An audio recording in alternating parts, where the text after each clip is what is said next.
오늘은 곱게 물든 가을 나무를 원터치로 그리는 방법을 소개하겠습니다.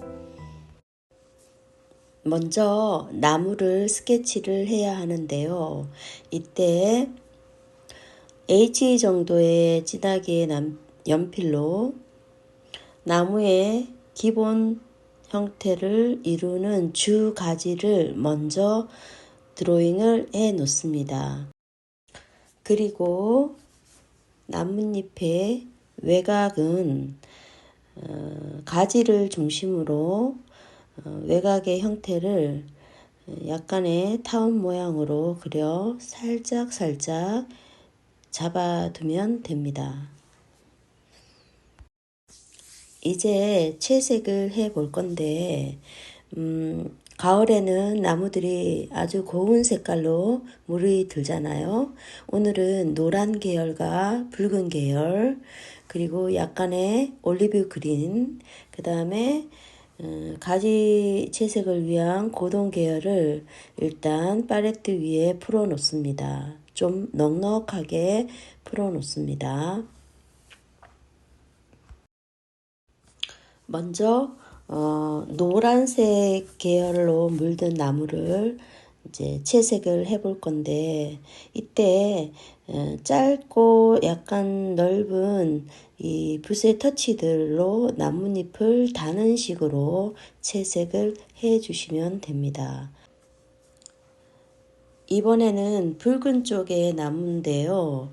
붉은 쪽의 나무는 가지를 중심으로 해서 나뭇잎을 달듯이 터치를 넣어주시면 됩니다. 노란 쪽은 하나의 덩어리로 보이는데, 붉은 쪽의 나무는 가지의 모습에 따라 그 수영을 잡아 나가면서 가지를 중심으로 해서 터치를 해서 나뭇잎을 달아주시면 됩니다. 자, 1번의 경우 노란 나무는 멀리 있는 나무 또는 덩어리를 이루고 가지가 안 보이는 나무일 경우이고, 지금 칠하고 있는 이 붉은 나무는 좀 더 가까이서 보는 나무, 그리고 가지가 좀 더 많이 보이는, 가지가 보여서 수영을 이루는 그런 형태의 나무입니다.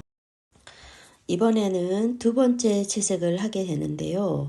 노란색일 경우에는 약간의 올리브 그린과 붉은 계열, 그리고 황토 계열을 섞어서 무르익은 노란색을 만들어서 자유로운 터치로 다시 한번 올려주게 됩니다. 이때 물의 양을 아까보다는 약간만 줄여서 올려주시면 좀 더 투명한 느낌이 납니다. 붉은 쪽의 나무도 두 번째 채색을 하는데, 이때 약간의 짙은 고동 계열과 아주 붉은 계열의 색깔을 좀 더 섞어서 아까보다는 좀 더 깊이 있는 붉은색이 느껴지도록 색깔을 만들어 줍니다. 그리고 첫 번째 해 놓았던 색깔 위에 하단 쪽이나 안쪽, 가지 안쪽, 중심축을 중심으로 했을 때 안쪽을 좀 더 어두운 색을 좀 더 많이 터치를 해 주시면 나무가 입체적으로 보이게 됩니다. 나무 강의 첫 번째 수업 기초 드로잉에서처럼 나무는 구의 형태로 쌓아 올린 형태입니다.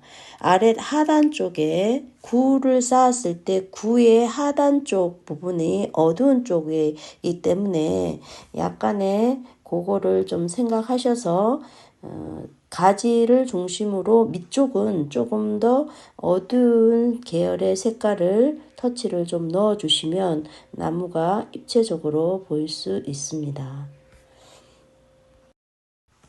이번에는 세 번째 채색 단계로 넘어갑니다.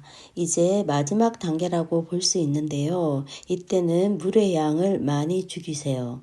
그리고 완전히 마르기 전보다는 밑에 색이 약간 물기를 머금고 있을 때 하는 것도 쉽게 그릴 수 있는 방법 중에 하나입니다.